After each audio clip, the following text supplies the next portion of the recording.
যে ছবি বিরতির আগে আপনাদেরকে দেখাবো বললাম, দিদিকে বলয়ে ফোনে আবাস মিলল, আবেদন করেও আবাসের ঘর মেলেনি। শেষমেশ দিদিকে বলয়ে ফোন আর তারপরে সুরাহা।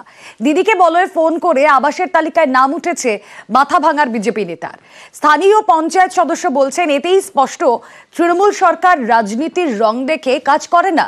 পাল্টা বিজেপি নেতা বলছেন, সরকারি কাজে তো রাজনীতির রং দেখারও কথা নয়।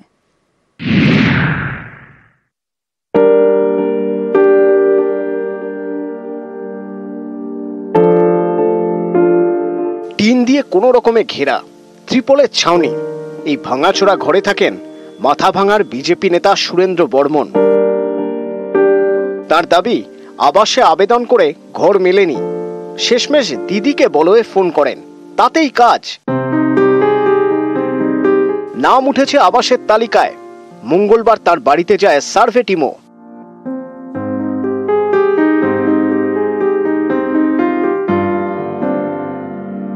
দিদিকে বলো, এই কলে আমি ফোন করছিলাম, আবাসন যোজনায় ঘর নাম শুনতে পেলাম। নাম আসাতে কতটা খুশি? হ্যাঁ, আমি খুব খুশি, খুব খুশি। পরিবার নিয়ে দীর্ঘদিন এই বাড়িতেই আছেন সুরেন্দ্র বর্মন। অভিযোগ, এর আগে আবাসের ঘরের জন্য আবেদন করেছিলেন, কিন্তু তালিকায় নাম ওঠেনি। একটা পাকা ওয়াল দেখছেন, কিন্তু এই অংশটা আমার না। এখানে যা পরিমাণ জায়গা আছে তার অর্ধেকটা আমার, আর অর্ধেকটা আমার বাবা দিদিকে দিয়ে গেছিলেন। আমার পরিবারের 3 জন, মেয়ের এখানে থাকতে অসুবিধা হয়, তাই ও কোচবিহারে টিউশনি পড়ায় এবং একটু পড়াশোনা করে। বছর 50-এর সুরেন্দ্র বর্মন কোচবিহারের মাথাভাঙার মোনাবাড়ি ভেরভেরির বাসিন্দা।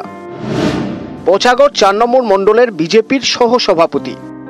আমি দায়িত্ব থেকে একটা সাধারণ কর্মী হিসাবে আছি। কি পার্টিতে? ভারতীয় জনতা পার্টি। কি দায়িত্বে আছেন? ওই মণ্ডল সভাপতি।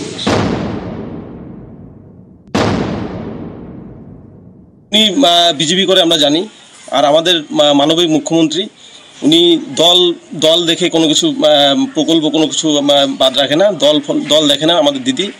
তো উনি মুখ্যমন্ত্রী পোর্টালে ফোন করে যে ঘরটা পেয়েছে, তাতে আমরা খুশি। উনি পাক, ওনার দরকার আছে ঘরটার, উনি পেয়েছে, আমরা খুশি। সরকারি জিনিস পেতে গেলে এখন এখানে তো রাজনীতির কোনো রং আসবে না। পশ্চিমবাংলার সরকার থাকার উদ্দেশ্য হলো আমাদের গরিব লোকের উপকার হওয়া। মাথাভাঙা থেকে রাজেশ দাস, নিউজ 18 বাংলা। যার সব আছে সেও আবাস তালিকায় নিজের নাম ওঠাতে ব্যস্ত। গাড়ি বাড়ি সত্ত্বেও আবাস তালিকায় নাম তৃণমূল নেতার। আবাস সমীক্ষায় পর্দাফাঁস নেতার, তদন্তের চাপে ভোলবদল। তড়িঘড়ি আবাস আর্জি ফেরত নেতার। অ্যাকচুয়ালি দেখুন, এটা তো 2018 সালের একটা সার্ভে, এটা ঘরের একটা তালিকার নাম এসেছিল। তখন আমার পরিস্থিতি খুব খারাপই ছিল। তো আজকে যখন বিডিও সাহেব আমার বাড়িতে যায়, তখন আমি জানতে পারলাম যে আমার নামও ঘরের তালিকার নামে এসেছে। তৃণমূল দল করি, দলের স্বার্থে আমার যদি ঘর না পাই, আমার কোনো আপত্তি নেই। গরিব মানুষ সবাই পাবে। কারো নাম যদি কেটে যায়, তাহলে সে বলতে পারছে যে আমার নাম কেন কাটলো। আবার কারো নাম যদি থেকে যায়, তাহলে অন্য কেউ যদি কমপ্লেন করে, সেক্ষেত্রেও আমরা দেখতে পারি। তো সেই বিষয়ে আজকে একটু ঘোরাফেরা করলাম আর কি। 14টা বাড়ি দেখলাম আমরা তো ফিল্ডে দেখলাম। এবার তারপরে সরকারি যে নিয়মকানুন আছে সেসব মেনেই কাজ হবে। বিডিও সাহেব গিয়ে যখন নিজে দেখলেন, দেখে নিয়ে বলছেন ব্যবস্থা নিব।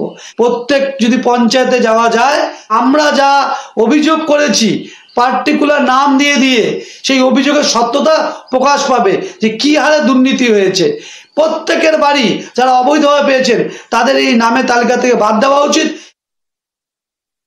প্রশাসনিক কর্তা যারা আছেন, বিডিও থেকে শুরু করে এসডি এবং ডিএম অবধি, এই আবাস যোজনার প্রতিটা নাম তারা স্ক্রুটিনি করছেন। এটা আছে সারা পশ্চিমবঙ্গে বিভিন্ন জায়গায়, বিভিন্ন পঞ্চায়েতে এই ধরনের বিষয় আছে। সে পঞ্চায়েত সদস্য বলে সে পাবে না তা না, তা সে যে ক্রাইটেরিয়ার মধ্যে পড়ে নিশ্চয়ই সে পাবে। যদি ক্রাইটেরিয়ার মধ্যে না পড়ে, তাহলে তার নাম কেটে দেওয়া উচিত। যে ছবি এবার আপনাদেরকে দেখাচ্ছি, আবাস নিয়ে বিডিও অফিসে বিজেপির ডেপুটেশন।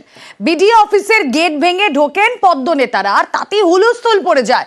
স্মারকলিপি দেওয়ার সময় বিডিওকে ধমক, পাল্টা বিজেপি নেতাদের ধমক বিডিও গৌতম মণ্ডলের। বাইরের ছবি আপনারা দেখছেন, প্রবল হুলস্থুল। বিডিও অফিস ঘিরে প্রবল হুলস্থুল, আবাস বিক্ষোভ। সিউড়িতে সেই ছবি আপনারা দেখছেন।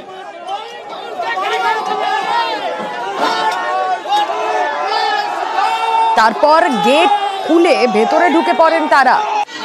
স্মারকলিপি জমা দিতে যান বিজেপি নেতারা। তর্কাতর্কি বচসা ছবি দেখছেন আপনারা সিউড়ি। আবাস বিক্ষোভে সিউড়িতে হুলস্থুল কাণ্ড। আমরা আপনাকে ভদ্রলোক হয়ে যাচ্ছি। প্রধানমন্ত্রী প্রত্যেকটি গরিব মানুষকে বাড়ি দিব বলে স্বপ্ন দেখেছেন। প্রধানমন্ত্রী দাবিকে আপনি অস্বীকার করতে পারেন না। আপনি ভিডিও সাহেব, আপনি এক জায়গায় বসে একটা গরিব মানুষকে আপনি বাড়ি দিতে বলছেন আপনি করতে পারছেন না। আপনি স্টপ করে দেন।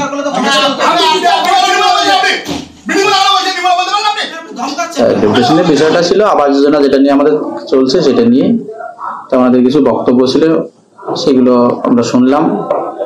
আমরা কিছু অ্যাপ্লিকেশন যে টেবিলে দেখতে পাচ্ছেন দিয়েছেন, তো আমাদের যেটা আমাদের নিয়ম আছে নিয়ম অনুযায়ী আমরা যা করা সেগুলো করবো। ওটা ধরুন প্রথম দিকে একটু সমস্যা হয়েছিল, ঠিক আছে। বক্তব্যে আপনি এক জায়গায় বলছেন যে আমাকে আপনারা ধমকাচ্ছেন কেন? দেখুন শুরুতে একটু ওনারা বলছিলেন একটু, আমরা বললাম যে নর্মালি বসুন কথা বলি ভালোভাবে, কাছাকাছি করলে তো কিছু শোনা যায় না, এটাই বিষয় ছিল।